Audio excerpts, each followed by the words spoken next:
last one. Is there anyone who would like to add on, ask questions, or refer to something before we begin? Saram Suresh. Saram. I think last week, Brother Manoj was talking of somebody, something not necessarily about education. He was referring to one scientist, if I'm correct. I think probably Einstein. I don't know. When he was young, like he was given a letter, and the letter take it to the mother. When the mother read out to, I think Einstein, is something like, your son is too clever, too intelligent. We are not qualified to teach your son, or something like that.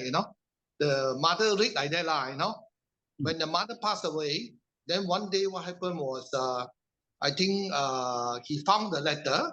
Einstein found the letter. Either Edison or Einstein, I'm not very sure. So he found the letter and he read. He got shocked. He got shocked. Is like, because why? He was actually the school don't accept him because he was too stupid or something like that, So I think some of you might know this story very well. Maybe somebody can reconfirm, is it Einstein or Edison? I'm not sure. So it is like sometimes instead of talking the real thing, you boast up the person, It's like a reverse psychology. Yeah. Maybe Sabbitan can talk something about it. Is Sabbitan? Yeah. Sorry, my earphone didn't function. It just started working. So I missed the front part of Brother James's question. So it was... Yeah, the thing was, I think last week was Brother Manoj was talking, you don't need education. Sometimes he was referring to a scientist or somebody who's very famous. If I remember correctly, it could be Einstein or Edison. I think it's Einstein, where he was kicked out of the school. Actually, he didn't know, but he was given a letter to pass it to the mother. Then the mother read the story to this young boy, probably Einstein, and said, "Oh, the teacher are not clever enough to teach you, not clever enough to teach you. So you have to find another way of teaching your son or something like that." The mother read like that, So Einstein feel very proud that he's, the teacher can't even teach me or something like that. The actual story was when the mother passed away, Einstein one day found the letter and read. He cried because why? The letter was actually his school wouldn't accept him because he was like something like too stupid or not clever enough, shouldn't join the school. Yeah, that is the story roughly I know . So I don't know, confirm whether it's Einstein or Edison or something, that the boy. If it was the scientist, reverse psychology. If it's about the scientist that, Brother Manoj is here. It's best that we ask. It's Edison. Yeah, Thomas Edison. Manoj mentioned last week. It's Thomas Edison, Brother James. Yeah. Yeah. Thank you for confirming. There was a bad remark by Adelaide or something which was given to us because you ask a lot of questions and the teacher will think that he's disturbing the class. But he was too much in questioning why it is that, how it is that. So that's what the mother thought that maybe she will give him a homeschooling, and where all his inquiries could be quenched. This is where the intelligence grows. When all the quest which he had, he experiment himself, and he failed and failed and failed, and finally he succeeded for this electric bulb or something like that. So these are things which we have to learn from the people, that by learning the rote which you are learning in the school, it's not only enough. If we get connected with our inner soul, I think all the knowledge will come itself. This is what connecting with the inner soul means that we have all the knowledge, but it's all blanked, all closed up with our emotion, with our upbringing and other things. And that is what when, like all these rishis and munis, they could imagine that, which scientists could not do it now. Some of them are discovering now that there are two stars which one of them is rotating clockwise, another is rotating in anti-clockwise. That Arundhati star or something like that. I don't remember the name, but this is there in the Hindu scriptures that it was all written there. So, I mean, they didn't have telescope, they didn't have anything, but how they could get the solar information without any telescope. That shows that knowledge is there within us. We need. Thank you. Yeah, and the phenomena of this is that when he was Edison was sent back, and the mother looked at it in a different manner. The key thing is that what is most critical is how the mother looked at the son. So the mother looked at the son differently. So this there's a word in they use. It's called a Pygmalion effect. I don't know whether any of you have heard of this. It's called Pygmalion effect. Pygmalion means Pygmalion. Pygmalion effect. So the Pygmalion effect means how you look at something. What you look at is not as important as how you look at. Baba uses another nicely word. He said, "My drishti will create srishti." How you look at something is how you be created. So the mother looked at the son with so much of potentials and capacity and so on. So the son naturally grows met up to the expectation of the mother. So the Pygmalion effect that's why even silly people or not so intelligent people, the way we treat them or the way we see them, the way we interact with them can stimulate a lot of other things in an individual. So this is the thing that Edison did. And then when he learned slowly, but when he left behind the world with over 1,000 inventions, they interviewed him. And when they interviewed him, he said, "Is it that how do you attribute your genius to? How come you're so clever?" He just replied back, saying that, "Oh, I just learned everything late," and that was a very powerful statement because it means that even young time he didn't go to really school and condition himself. The fact that he learned late means he had plenty of options to see things in different perspectives, see things in a different light. So he was not a victim of the conditioning of the mind, which is what sometimes education does. So this is what Edison replied back. So two things here. One is the Pygmalion effect, and the other is the way in which conditioning of the mind can take place. But this is in response to the Edison's story. Yeah, there was a nice story in Japan that in a I think soap factory or something, automatic soap factory was there, and they used to find that at times the soap will not be inside the cover, and a lot of times the people will get without the soap box without the soap.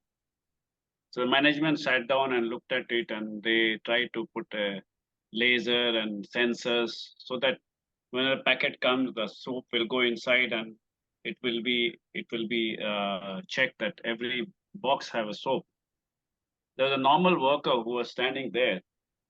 After a lot of persuasion, he said that why you want this sort of big machine?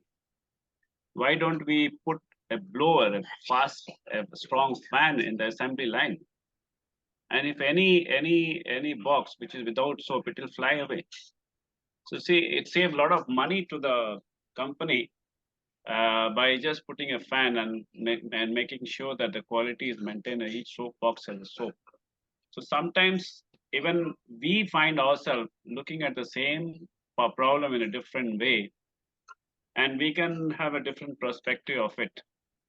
That is why it is said that when we are tired, it's very difficult to get our intuition to work. And I used to really do it when I used to have problems on the ship, that we have worked full day and I'm not getting an answer.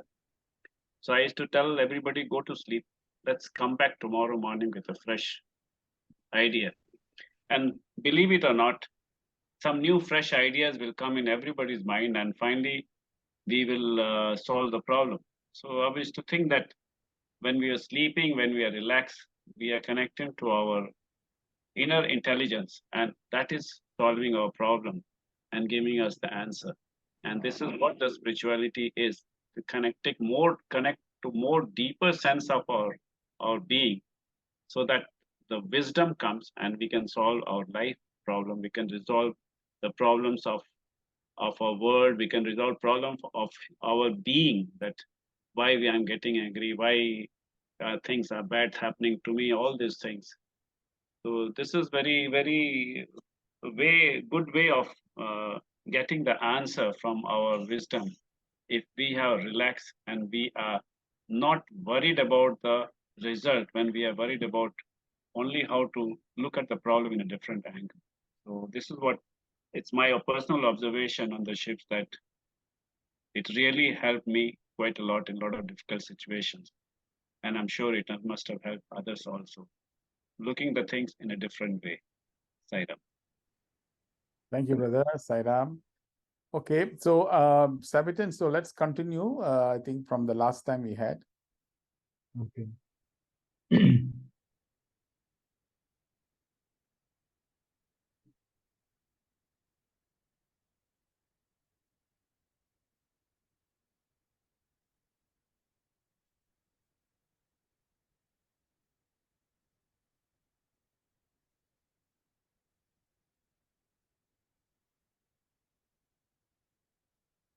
So please pay attention to this Maya thing, because you see, if you know the mechanisms of how illusion works, how we can get trapped in the illusion, then we will slowly become aware. And this awareness is important for us to unentangle ourselves from the various entrapments of this world. So this is a very important subject, Sabbitan. So let's, if you want to revise a little bit, you can go back, Okay.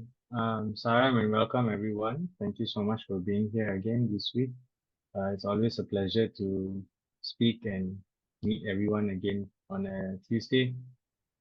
So last week we actually discussed about Satchit Ananda. What does actually Satchit Ananda means? What does Sat mean? What Chit means, and what Ananda means.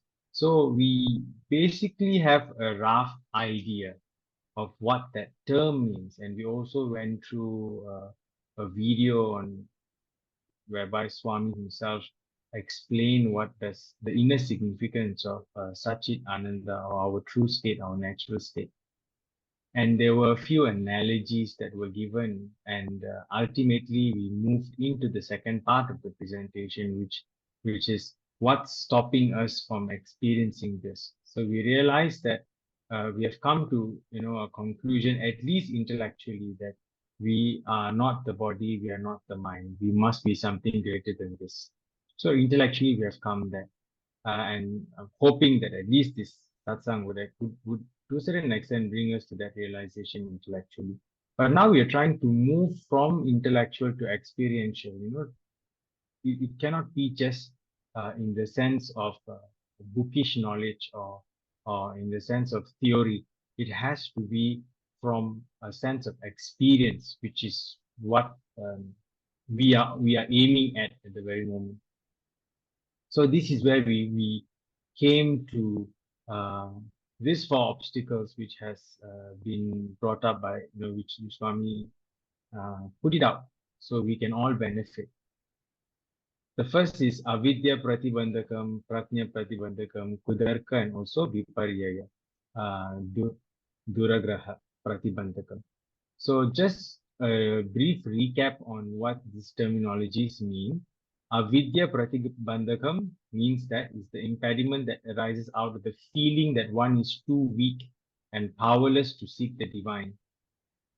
And prajna pratibandhakam is basically a self-conceit, the sense of I'm better, I'm the master of this Vedas, so I'm better than you, or something like that. Because of that, the sense of you feel that you know everything, and when you say you jump to conclusions, and then you are actually obstructing your own spiritual progress. Then the third is kudarka pratibandhakam, is where you're caught up with illogical reasoning and false arguments. And finally, we talked about the viparyaya Duragraha Pratibandhakam, is caused by the ignorance of our own reality and the effort itself, that even though we know it intellectually, but we don't make the necessary effort that we need to in order for us to experience it or to live that life.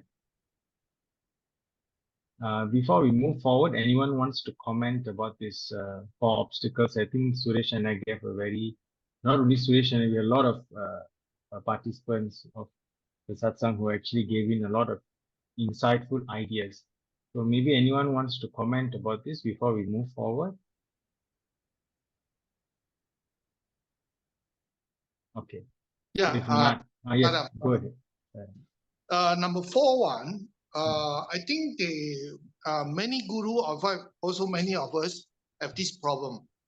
I think in the spiritual, even Swami also say something like, if you come with a heart that is full, I cannot pour in more knowledge for you.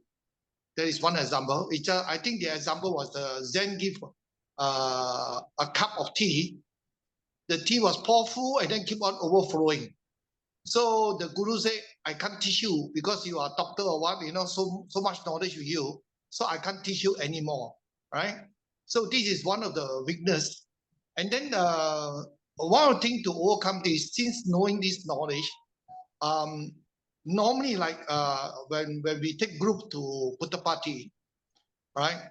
The first thing, like for example, like myself, I always pray, once I go inside Puttapati, especially the ashram, I will pray, Swami, please bless me, guide me, teach me. So when you say teach, it's a different issue, That means you are willing to accept whatever going to happen, Even bad thing that is going to happen to you is a learning lesson.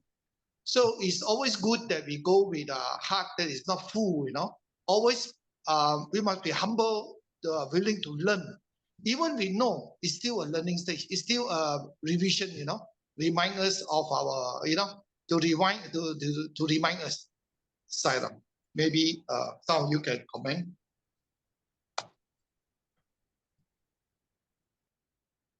Anyone wants to comment on Brother James's point? Sairam, Saram, with Uncle James, because I also have been having this problem. I've been reading a lot of science literature and doing my own research and whatnot. But when it comes to practicing, it's a different story. I think Swami wants us to practice his teachings rather than preaching it all the time, But I find it quite hard to practice, There's so many teachings Swami taught. So yeah, Sarah. Thank you, Brother Dinesh. No, Saram, that's a good point. So now the question is, we must now try and discover what is the difficulty in practicing. So that is the point, because that is why the 9 code of conduct in the centers, Swami put the integral yoga, because he didn't just say read, study literature and read. He didn't say that. We need to discharge what we read in the field of service, and then we need to keep on meditating. We need to keep on devoting. So every component of the human personality, if it is to be expanded and expounded, you will find that then there will be a better holistic growth. But if it is continuously, if we are trying to analyze things, it can become a great problem as well. Because you see, why these 4 exercises is given is there's a natural system in assimilating this information also. There is a system in us. There's the atmic reality is we need to allow the process to incubate within us and allow the growth to take place. So that is why the integral yoga is necessary in order for us to make sure that our whatever information we process becomes integral. And one quality is that otherwise the 4th concept also will become the biggest blocker, which means arrogance. We will come to know the growth will be stunted, which is why every time after bhajan is we say asatoma sadgamaya, it is from unreal take me to the real, from the darkness lead me to light. So the idea is at a moment you come to light, then that light, today's light, will become tomorrow's darkness, because this awareness is only a limited awareness. Now this awareness has to grow. When we grow to a higher awareness, the earlier awareness is actually relatively to this new awareness is darkness, My God, I never realized this, man. So as we keep on moving towards more and more light, you'll find that the earlier experiences which is necessary, but compared to the new one, my God, it's amazing. So this is what the growth is always. So that means at every moment, the key quality that is necessary is humility. And knowledge can often give us a kind of a superior feeling. And it can also give us a sense of pseudo feeling that I know everything. All this is critical. That's why all the Puranic stories you see, all the life stories of all the great rishis, you will see that every moment of life, there'll always be these struggles and obstacles, but always they trying to transcend their own limitations. So it is very critical for spiritual people to really put it, it's not like I have to learn something and I have to put it into practice. It's not like that. The reason why we are doing the practice is because, don't forget, we are supposed to get the 10 to the power 18 quintillon, not one happiness, 10 to the power 18 quintillon. We need to get to a higher stage of that experience. To reach that stage of experience is why we need to practice both theory and practice. Thank you. And anyone else? Yeah, Sarah. I think Suresh brought up very important. We must always be humble, always don't think we know everything. And the other thing is, Suresh also said one thing is good, that it is not the reading or the knowledge or the research that we have. So we also at times, we have to tap the source of all knowledge. And that is the silent, and that's where the God is. We know this is true because just now Brother Manos also said, in the scriptures it's mentioned, how come in the ancient time they don't have instrument? And how come they know the distance between the earth and the sun? It's true, it's written. The saint who actually in the scripture written, he actually know that now the scientists only know, or the sun and the earth, the distance is so much. But in the ancient time, they already knew the answer. So without even any measure instrument. So that's one very good example that Brother Manos brought out. Then the other thing is also, we know people who are meditator also, it's a whole life meditation. Some people how many life meditation only can reach the level of enlightenment, where is the source of all knowledge. So we need to be humble, because why? If a yogi take a few lifetimes to reach that level, who are we, right? Who are we to know everything? I think it's better to be humble and willing to follow along and learn along.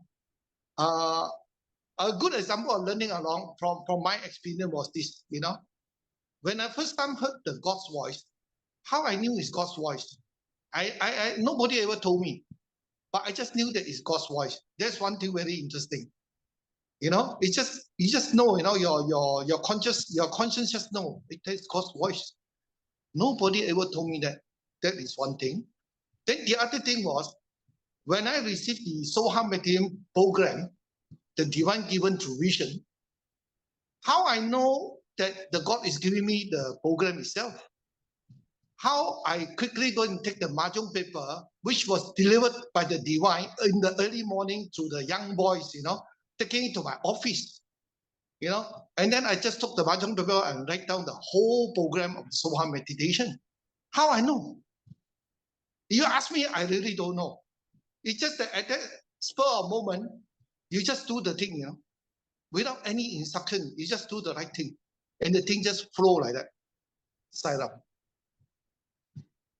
I think what I feel that second, third, and fourth pratibandhs, they all arise because of the ego.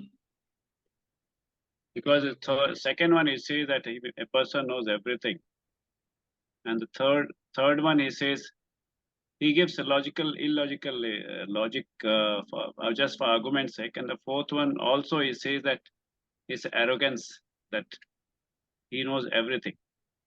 So what I feel is that when the main thing of the knowledge is that it gives us joy itself.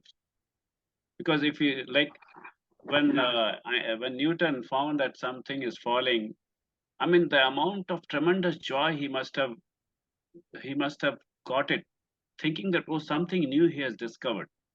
And for that, he doesn't have to tell that I know everything, because there are so many things which he has to discover later on.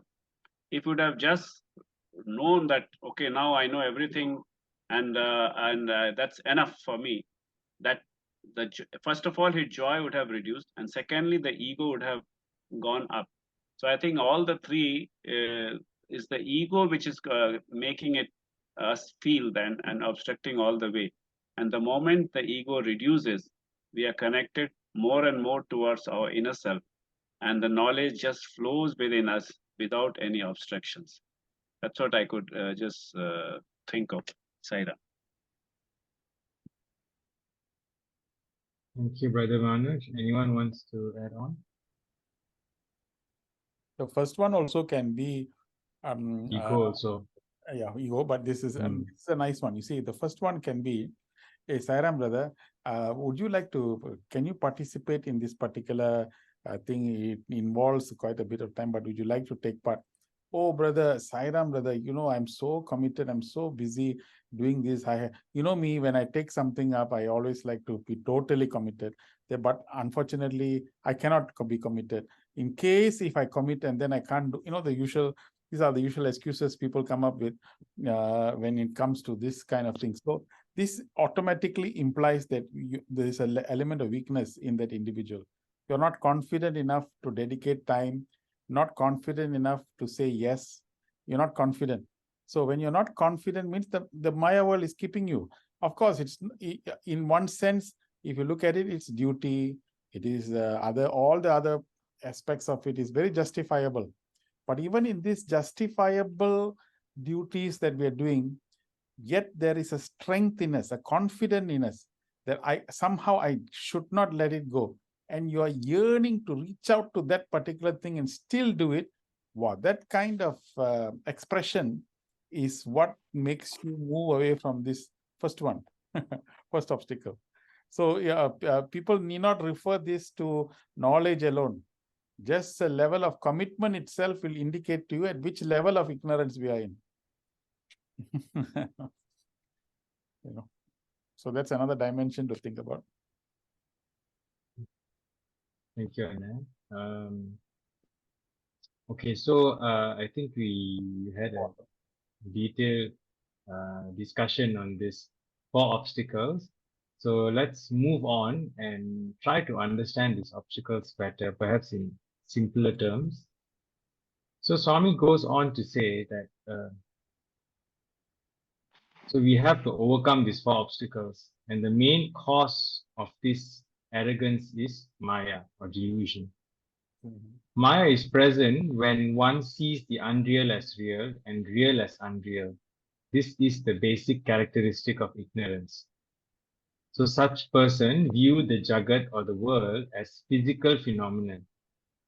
But those who have attained the inner vision see the cosmos as the manifestation of the Lord of the cosmos or Jagadishvara. So basically, it boils down to the level of our spiritual evolvement and our own understanding and our own experience itself.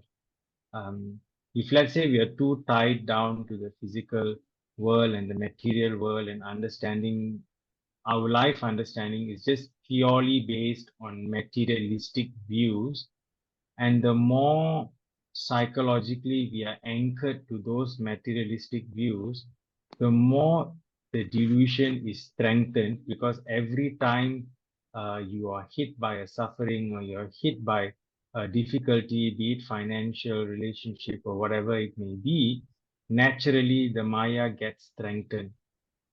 However, if we, instead of being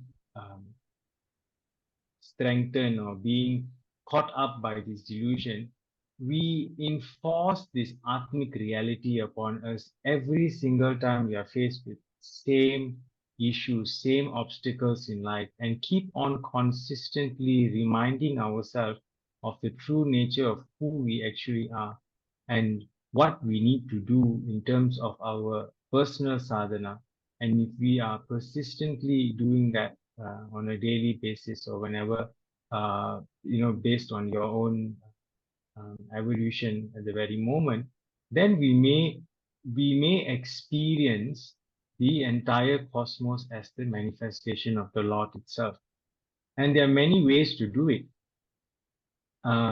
There's this one video, I think there's this forum in USA, where Brother Arvind Balasubramaniam was actually chair. He was the moderator for that forum. It was a group of youths, and the first point which was brought up in terms of how you can spiritualize your work when it was given was in every individual. One of the points which were brought up by one of the brothers who happens to be a dentist, he said that every individual can spiritualize their own occupation or the work that they do from 8 to 5. And that is one of the greatest sadhana that they can, that's how you can actually practice your spiritual discipline. Not necessarily when you go to work, you completely forget that you're a Sai devotee, and not or even the fact that you need to realize your own self.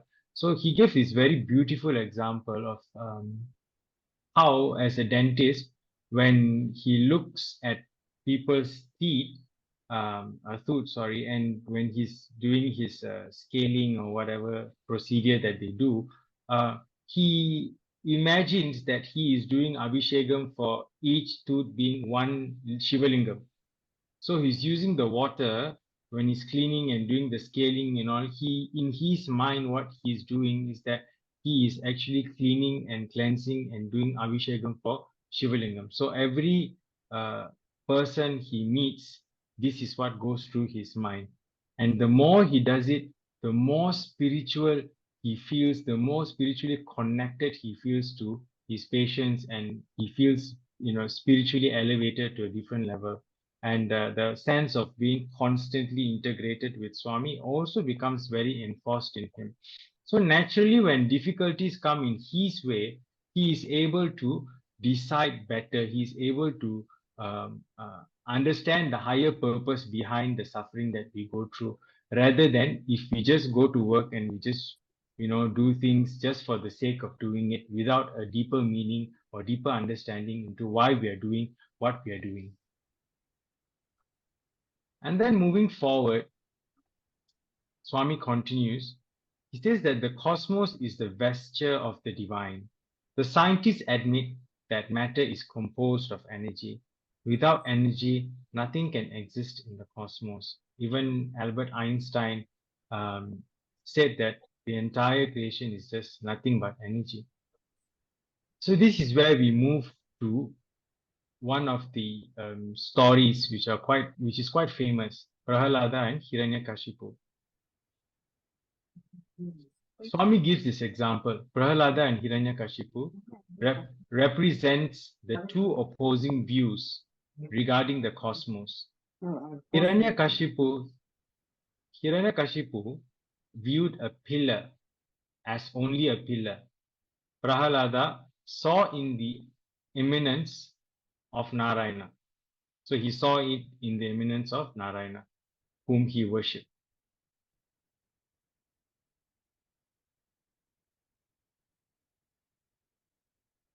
For those of you who don't know the story, this is a brief recap of the Prahalada story in a different light.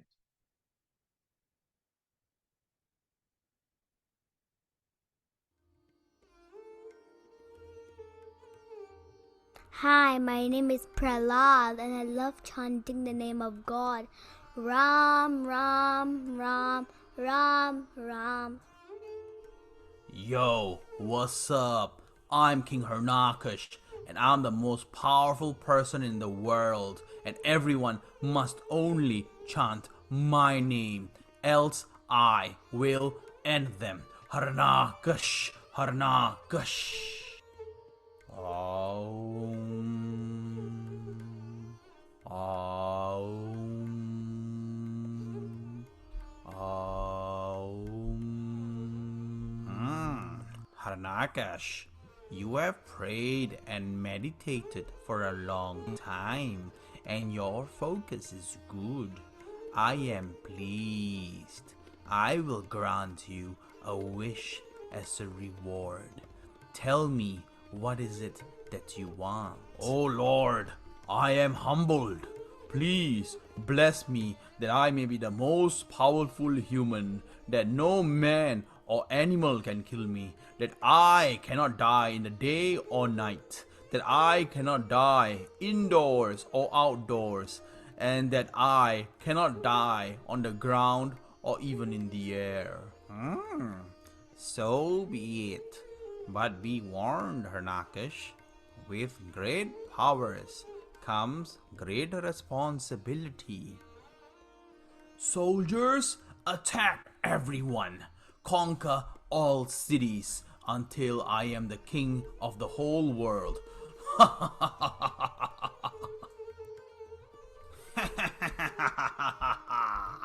I am now king of the whole world.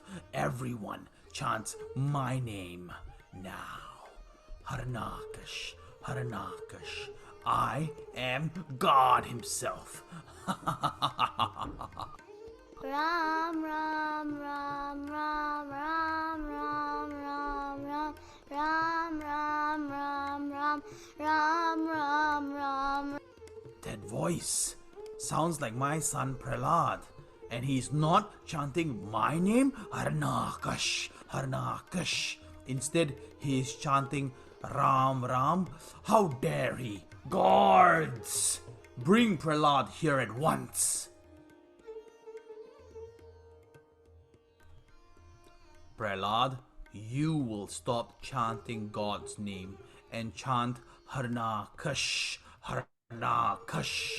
No, Dad, I will continue to chant Ram Ram because that is one of the names of God and I love God.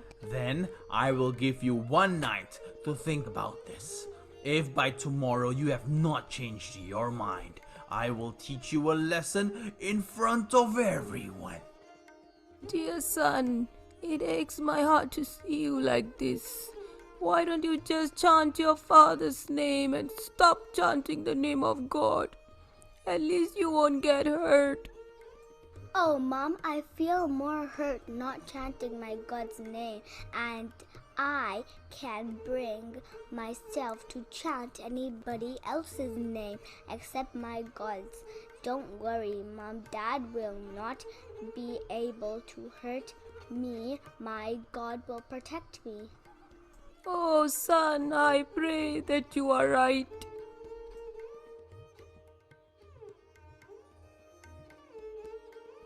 So, my son, have you decided to forget about your God's name and chant my name? Harnakash, Harnakash. I have decided that I will continue to chant only my God's name always. Ram, Ram, Ram, Ram. You are a foolish boy and you will need to be punished.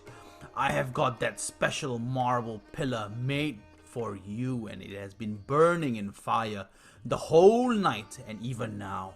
It's so hot that it will burn anything it touches. If you think your God is so great, go and touch that pillar. My God will surely protect me, Dad. Ram, Ram, Ram, Ram.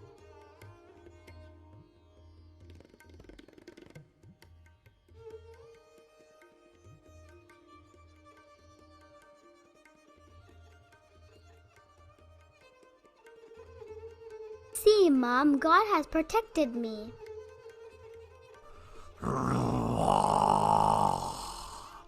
Harnakash, I have come for you. You have tried to hurt my devotee Prahlad, and you have caused thousands of people to suffer. I have come now for you to give you your punishment.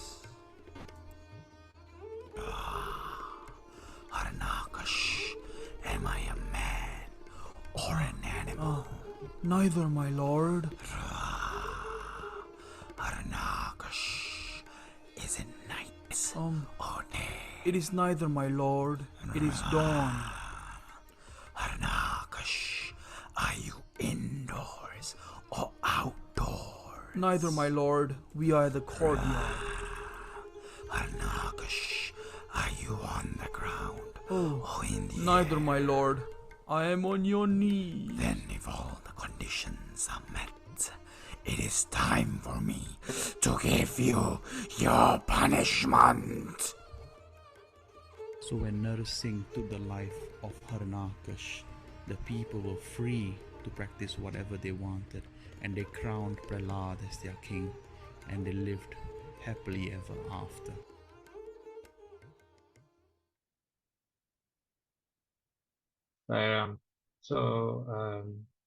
Of course, this is not the exact the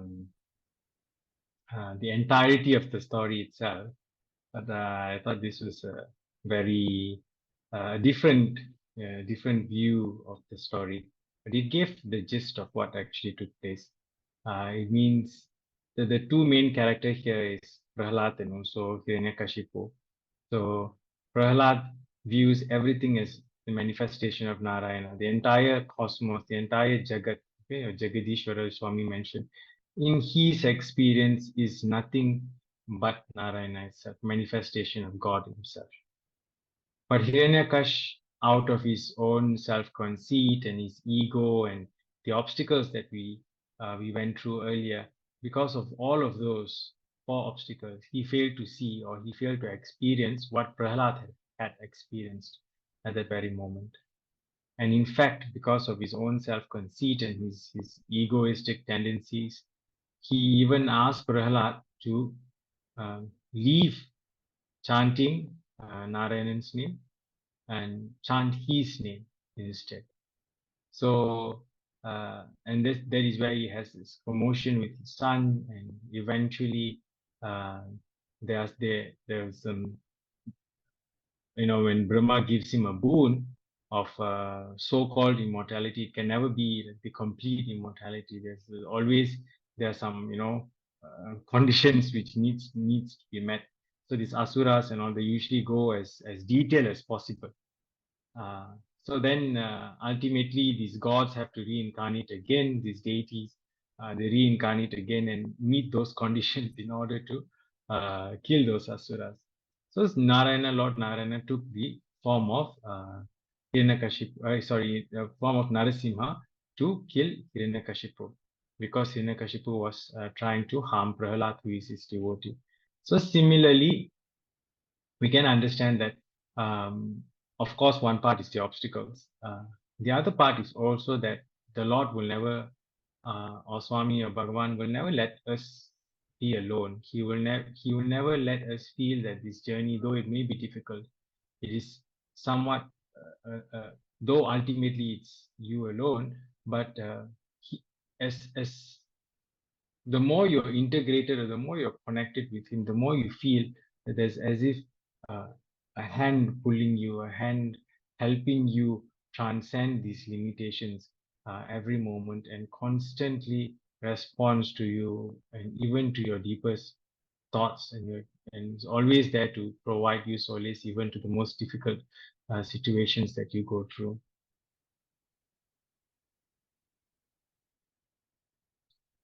Okay, so so we move on to the question. The first question sounds like this: how does turning the mind within lead to peace and harmony in the world outside?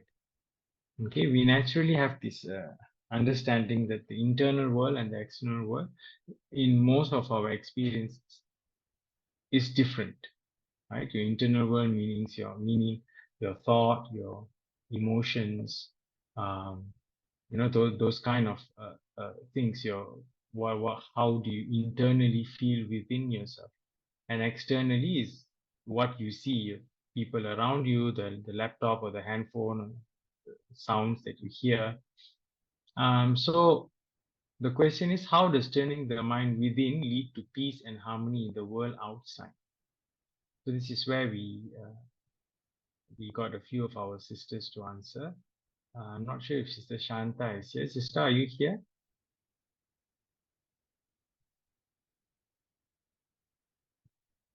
Sister Shanta, are you around?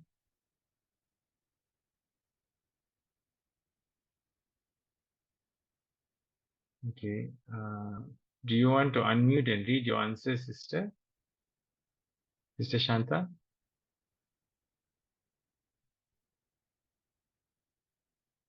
Okay, no problem. So what Sister Shanta said is that chanting his name with faith removes our ignorance and realization dawns upon us. And peace in the heart. When the mind turns inwards, you look at the Atma, then there won't be any differences. Hence, you would be able to notice the oneness in all.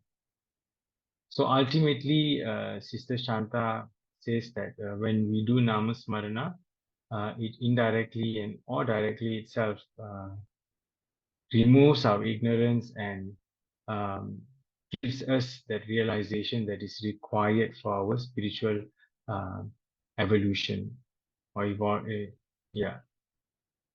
And then moving forward, Sister Dana also mentions, Sister Dana, are you here? Dana said that whatever we do is meditation. And she gave the example of Jyoti meditation. So in Jyoti meditation, you're praying for the whole well-being and wishing good and abundance. Then we can achieve an inner peace. Whatever we gain in this sadhana meditation can be applied to the external world.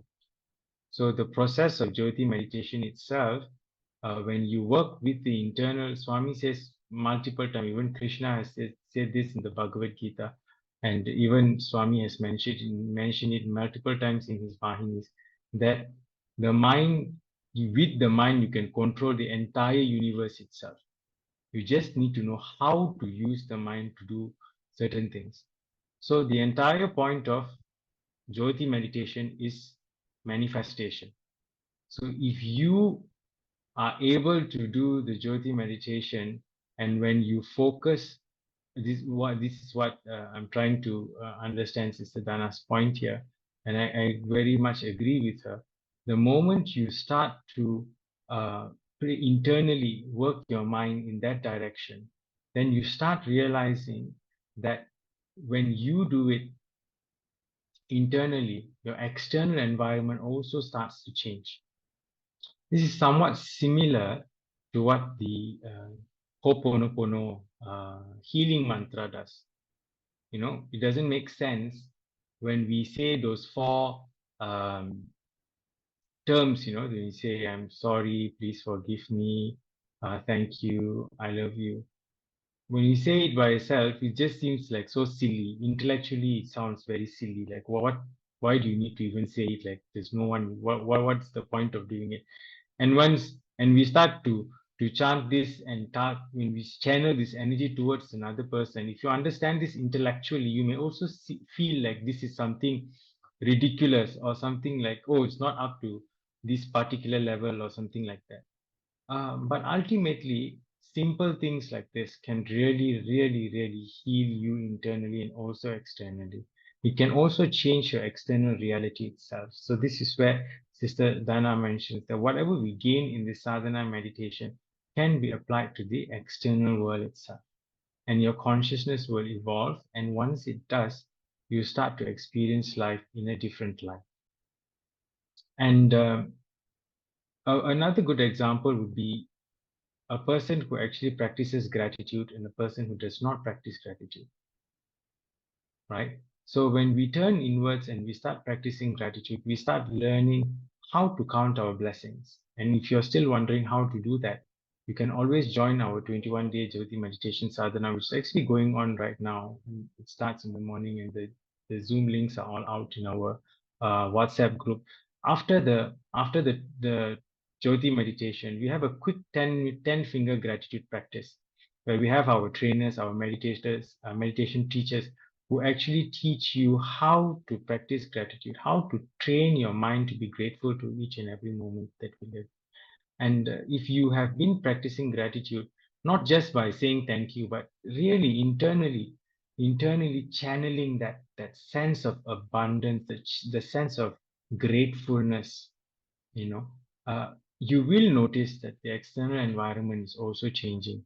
And then different kinds of realization will come together with this sense of gratefulness. Sister Komal mentioned that turning the mind doesn't happen in a day, since the satsang is only once a week. For her, meditation and bhajan does the miracle. She finds study circle more beneficial since Swami speaks to me through this study circle. Satsangs are like an energizer, she says. So I completely agree with her as well. This is where we all have our personal, satsangs, personal sadhanas. Some people prefer satsangs, some people prefer bhajans, but ultimately, some people just prefer, meditation and totally or completely ignoring the other facets of spiritual practice or sadhana. It is good to know all. It is good to experience all, and since we all have past vasanas and not one vasanas but multiple, so not necessarily one treatment for all the issues that we are having, so we can actually experiment on different forms of sadhanas, the different limbs of sadhana itself, and then we can you see here Sister Dana spoke about meditation, and then Sister Koma spoke about bhajan, right? And Sister Shanta spoke about how you can focus on the realization or the faith aspect, the bhakti aspect of it as well. So ultimately, different people have different ways to connect. You can even have all of this in your own personal sadhana. Ultimately, it boils down to what you internally feel. That is what you should focus on, not what somebody else is doing, and so you are trying to compete with that person. The moment you start to compete with another person, especially when it comes to spiritual related issues, that person is doing better than me, or that person is giving better satsangs than me, or that person is able to control the crowd better, is so humorous, or the person is able to do this and that, naturally you are ignoring your own innate strengths, your own innate creativity, that sense of abundance where Brother James, Suresh and Brother Manoj, everybody mentioned that source which is present within each and every one of us, and we are ignoring that because we are so busy comparing with others. So ultimately, really valuing your own vulnerabilities, valuing your own sets of strength, and also appreciating the fact that you have these sets of vulnerabilities or sets of difficulties that you need to work on as well. And that is where we have to be so grateful to Bhagavan, because he has actually handpicked us, and he has provided us with this ocean worth of knowledge and the satsang and different people trying to help us through different ways. Like Sister Komal mentioned that she doesn't read a lot of stuff, but whatever issues that she's having throughout the entire week, she just comes to the study circle and Swami will speak. She feels that Swami speaks directly to her through us. And I think this experience is shared by everyone who participates in the study circle. That is why we keep on coming back again and again. So now moving forward to just to understand this better, let's go through this verse, chapter 6, verse 24 from the Bhagavad Gita, and let's see what Krishna says to Arjuna.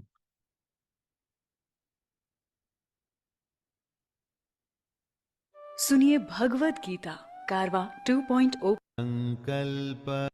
संकल्प प्रभवान् कामान् त्यक्त्वा सर्वान् शेषतः मनसैवेन्द्रियग्रामं विनियम्य समन्ततः। किसी वस्तु का मिल जाना होता है संयोग, किसी वस्तु का छूट जाना होता है वियोग। संयोग और वियोग से जो परे है वो है योग। सबसे बड़े सुख की प्राप्ति का नाम है योग। इस दुनिया की इच्छाओं को छोड़कर ही इस योग की स्थिति में आया जा सकता है, और इच्छाएं तभी छूटती हैं। Sorry, I will play again from the part where, so the non-Hindi speakers, you can also appreciate. किसी वस्तु का मिल जाना होता है संयोग, किसी वस्तु का छूट जाना होता है वियोग। संयोग और वियोग से जो परे है वो है योग। सबसे बड़े सुख की प्राप्ति का नाम है योग। इस दुनिया की इच्छाओं को छोड़कर ही इस योग की स्थिति में आया जा सकता है, और इच्छाएं तभी छूटती हैं जब मन वश में होता है। इसलिए अगर योग की स्थिति में आना है तो लालच, स्वार्थ, दुनिया के छोटे मोटे फायदे, रिश्तेदारी, मोह, सब कुछ छोड़ना पड़ता है। दोस्तों, फैसला आपके हाथ में है। आपको छोटा फायदा चाहिए या सबसे बड़ा फायदा?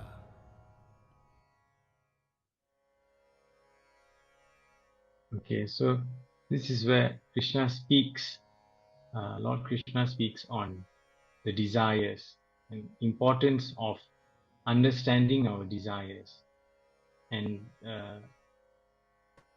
really not trying to superficially eliminate them, but really going into the deeper aspects of these desires. Why does this particular desire arise within your consciousness?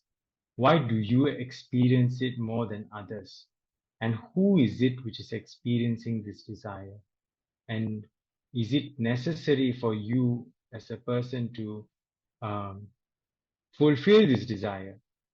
Or is this desire something that you can let go at this very moment?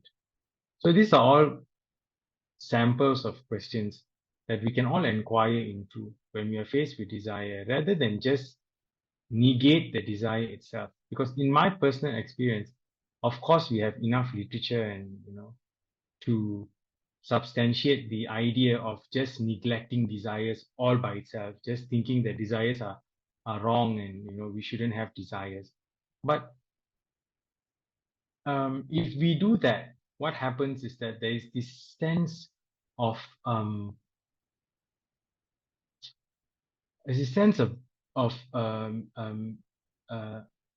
internal psychic conflict, which happens within our mind at a very, very deep level. There's this conflict between our ego and superego. So the superego this is a psychology concept. It's not taught in our spirituality, but in psychology we always say that there's this superego. Superego it means that these high standards of morality, very, very high standards of morality. Like you cannot do this, like a brahmacharya kind of morality, which is even higher than that.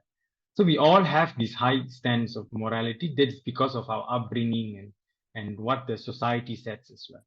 So ultimately, when desires are not understood, but is just neglected, just thrown away, like, okay, I don't want to do this because I'm a spiritual person, I'm not supposed to do this. So when we don't understand it, this is just my personal opinion, I may be wrong. What happens is that ultimately at one stage or another, there will come a time where your ego and your superego starts to have this conflict, that you feel that you want to go ahead with that particular desire, but the superego will tell you, oh no, you have been following this particular this religious sect or something like that, and you're not supposed to do this. And then that conflict arises within you, and a lot of people lose in the conflict, a lot of them. And I don't think it is alien for us. We are always given this news about how these popes or how the monks, senior monks, sexually abuse younger monks in the monasteries. I think we have all heard of stories like that. It happens in the Hindu sect. It happens in all the ashrams, Buddhist, not all, I mean like in all the sects, SECTS.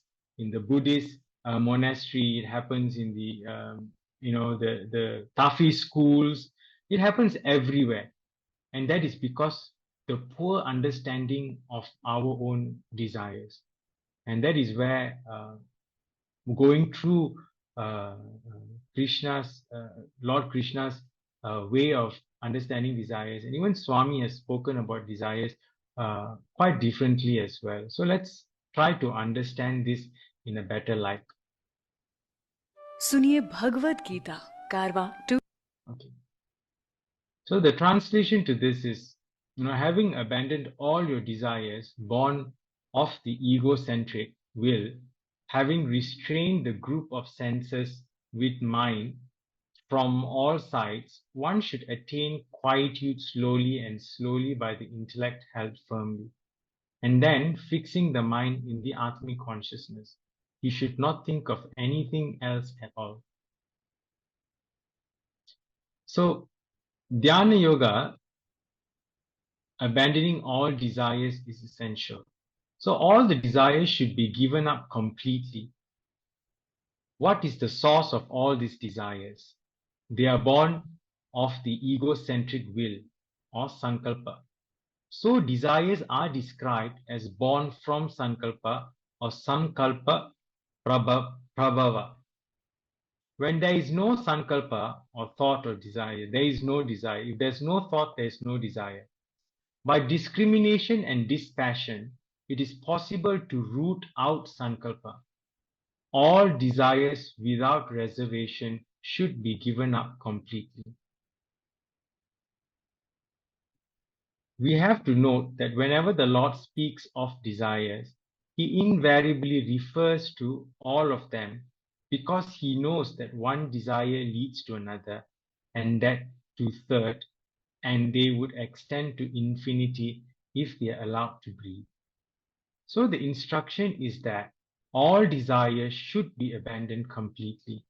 When there are no desires, the mind is calm and collected, and it can be made to rest in the self. There are two ways to look at this.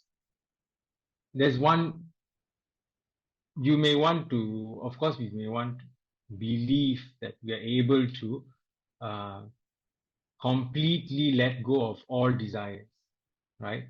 And in order for you to be able to do that, you must go into a deeper state of meditation or contemplation or in silence in order for you to understand or really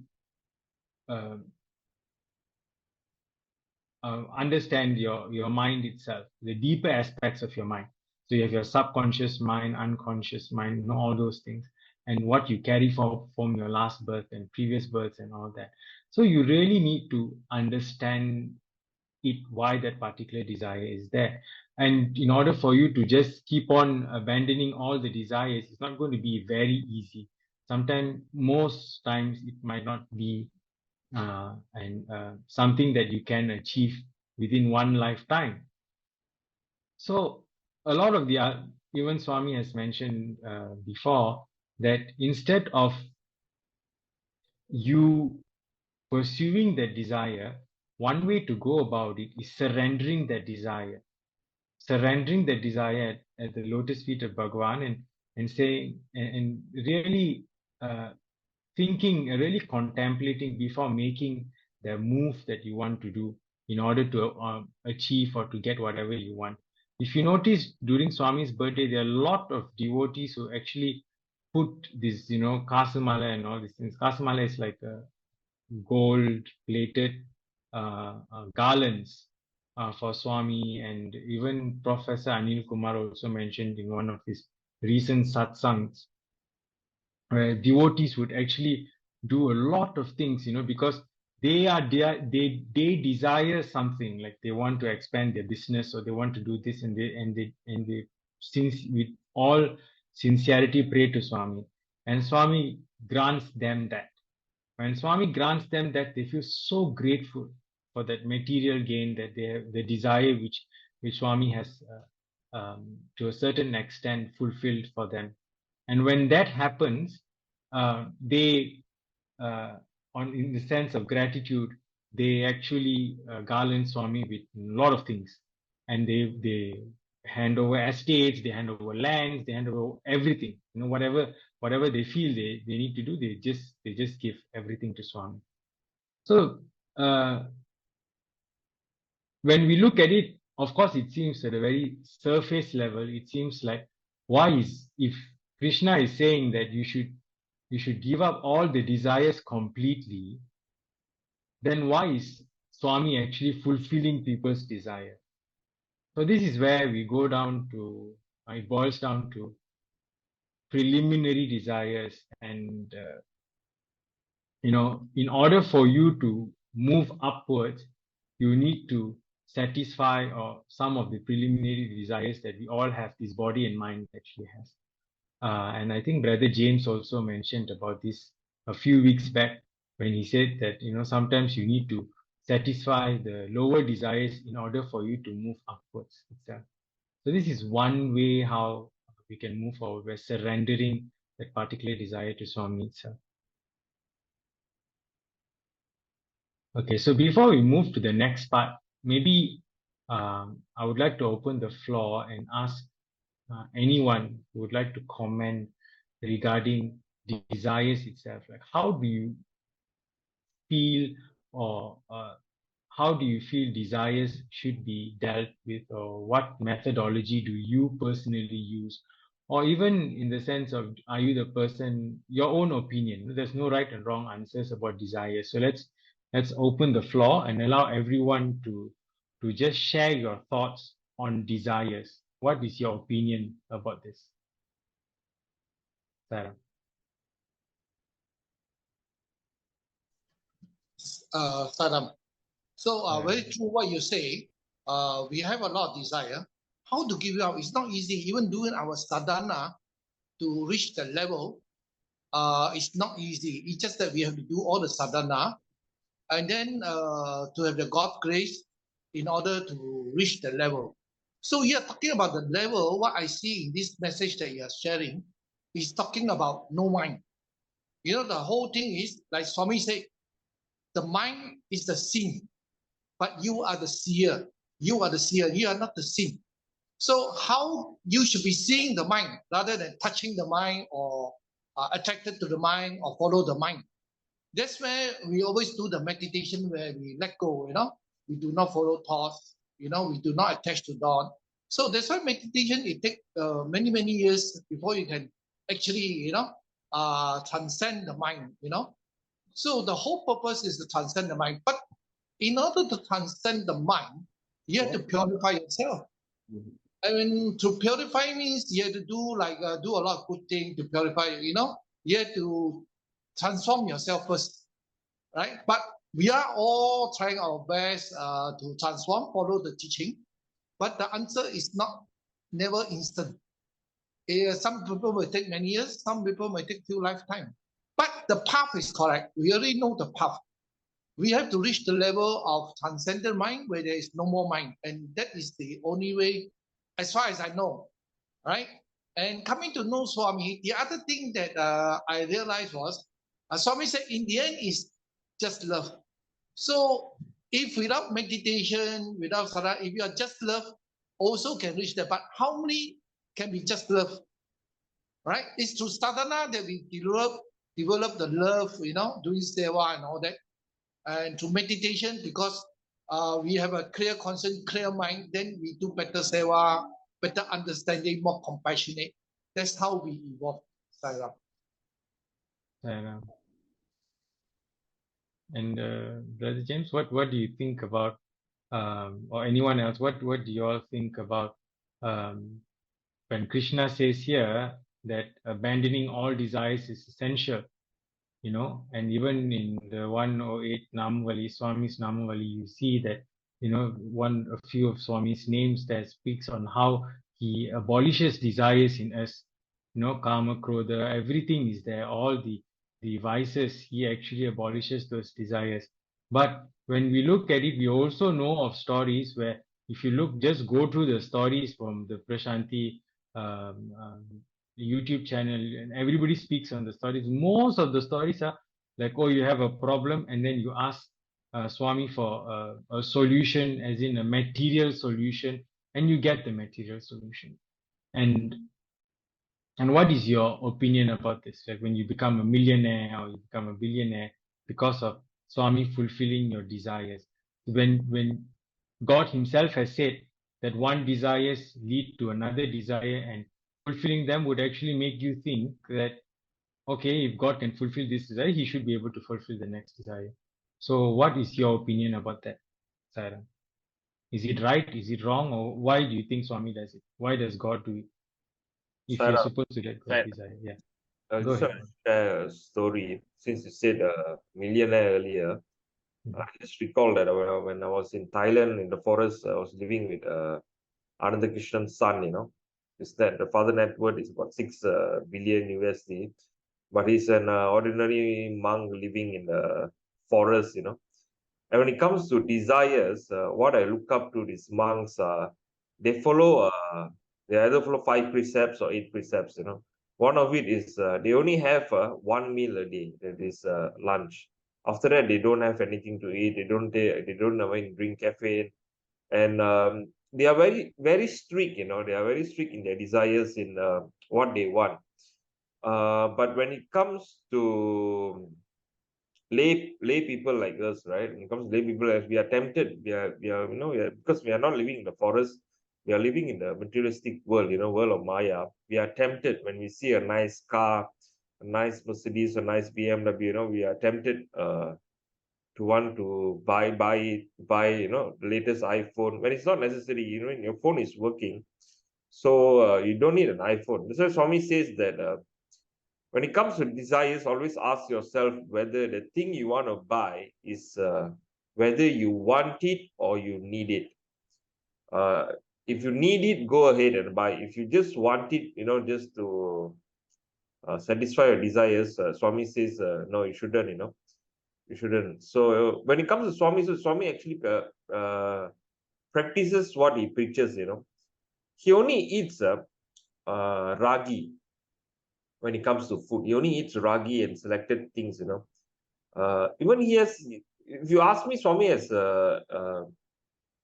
no desires. To be honest, he has no desire. The only intention of for him to create the SSIO and all that is for own transformation, and the hospital all will bill, just to help the poor people and all that, So when I compare lay people like us and I compare to monks and sages and Swami and all these people, I feel that we still have a lot of desires, and we should have Swami says ceiling, ceiling, put a ceiling on the desires, That's all, Saram. Sairam. brother. Okay. Sairam. Just want to tell you that, in Bhagavad Gita, Lord Krishna coaxed Arjuna to fight the war because he was a prince and he has a rajasic quality. The vasanas which were there in his mind were filled of rajasic qualities. So it was right for him to fight the war. Because what happens, how you do the work, that makes a big difference. Because Lord Krishna told that you should fight the war without thinking the result of the war. Surrender to me. And that's how what happens, that all the old vasanas, because vasanas, they also raise the desire in the mind. So those vasanas will washed away and you reduce your desire because of that. So I feel is that it's very difficult to reduce, extinguish the desires, because being human being, we need food, we need clothes, we need house, we need comfortable living. But so Swami has given the ceiling of desire. Brother was saying that ceiling of desire is a must to get away the sadness, away from that. But the thing is that if we follow the values, I think we will start clinging to the higher values, higher desires will come, and the lower will lose its grips. a very nice example I heard that is one of the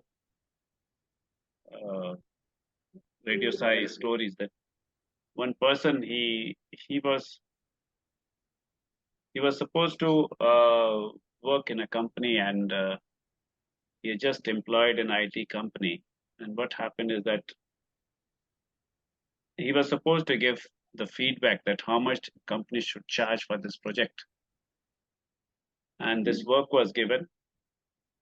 Finally, it so happened the client has given the work and everything was settled. And suddenly this boy, Sai devotee, he realized that they missed out billing one very big amount in the project and the company will lose the project.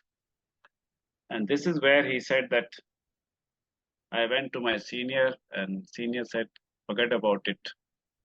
Because if you declare it to the company, it will be, you will lose your job, I will lose my job. So see, the desire was here that it's the desire that clinging to the job, clinging to the appointment and all those things were there in their mind. But this boy coming from the institute, Satyasai Institute, from Bangalore, he said 2 days I couldn't sleep. And so he thought that how to deal with this. Swami, you answer me how to deal with this situation, because yes, he's saying correct that I will lose my job if I tell the truth, because it's my mistake too. So he went to the bigger boss, the manager or something, and told him that, sir, we have made a mistake in the billing and this big amount has been left out. But he said that when I went to my boss, I went with a feeling that I'm going, first of all, going with the truth, adhering to the truth, accepting my mistake. At the same time, I'm thinking that if I have been given a job, it's my duty towards job to be faithful, to be loving. But at the same time, I'm concerned that my seniors will lose the job. So I said that this was my mistake and that's what it's happened. And so finally, the immediate boss, he shouted at him and said, how come you can make mistake?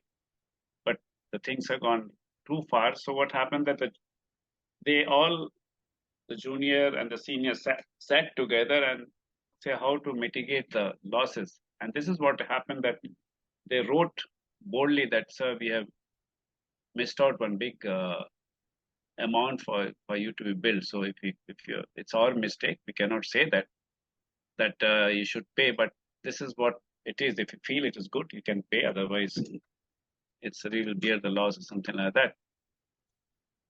But he said that all the way when I was working and thinking about it, I always brought Swami in my mind and said that, please help me out. At the same time, please help me to have that so much of love towards the seniors, towards the people, and towards the client whom we are working, so that he feels that we are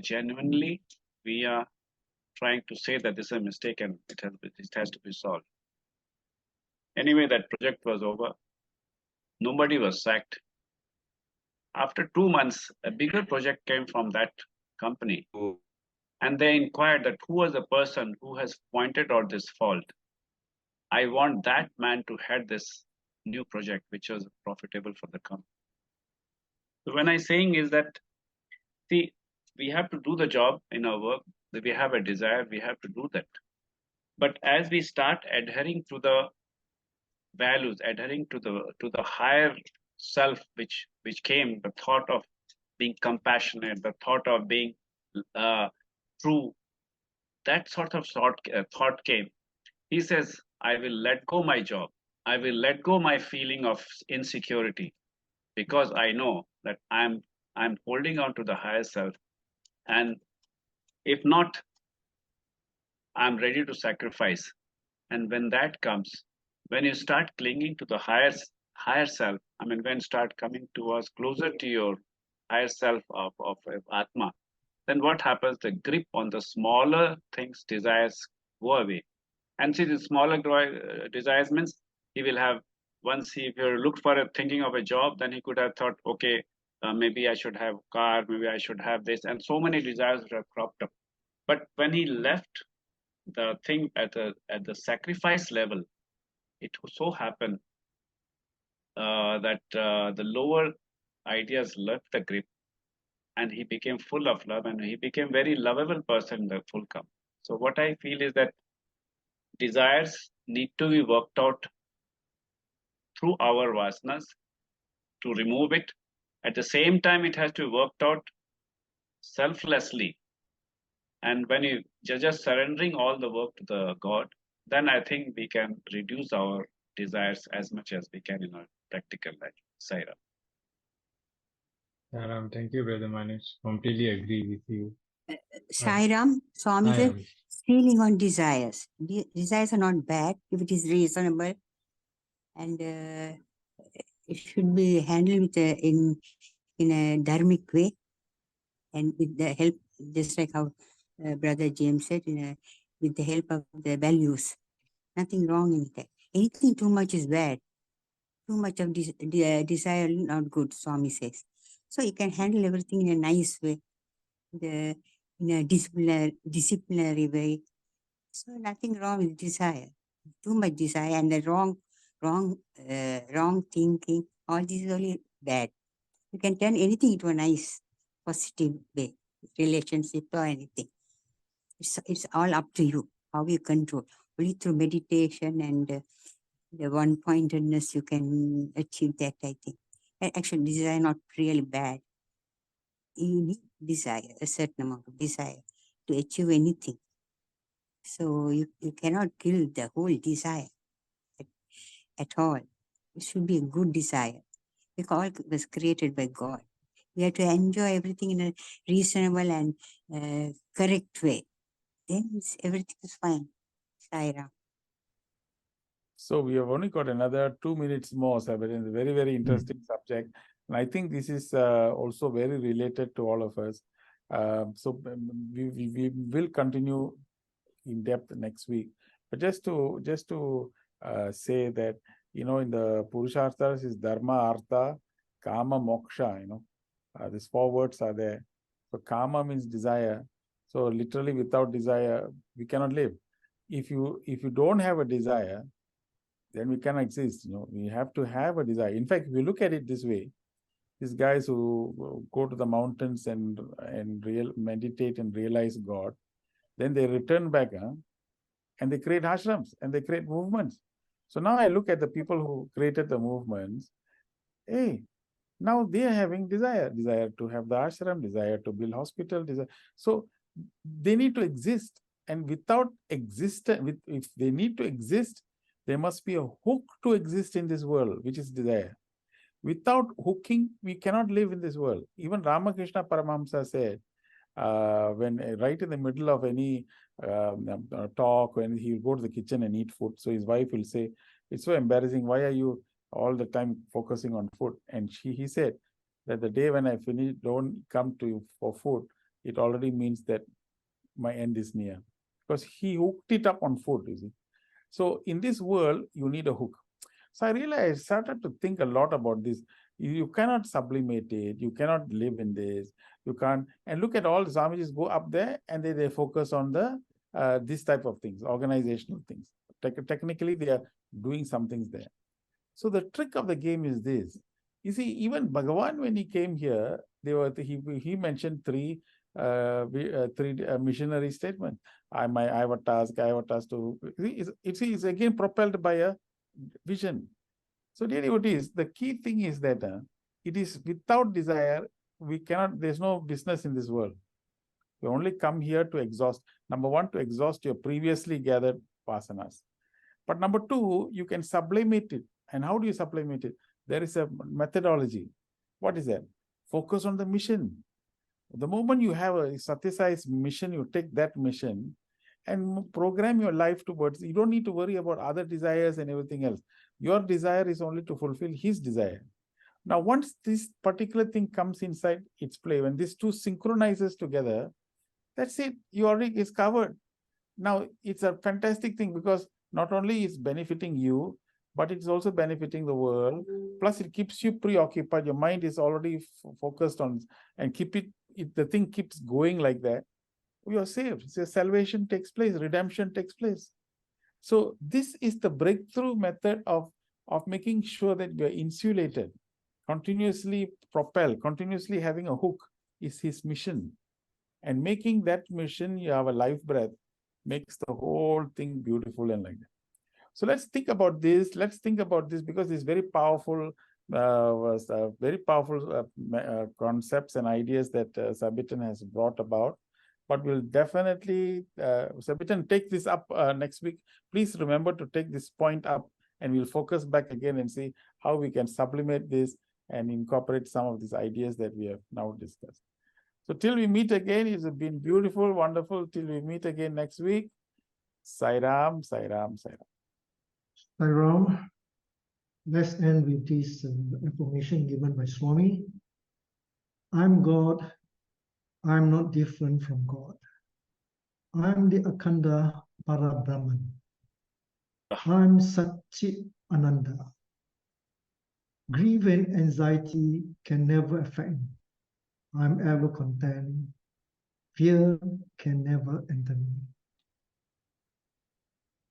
Om Shanti Shanti Shanti. Saram everyone. Sai Ram. Dr. Suresh. Thank you so much. Amen. Yeah.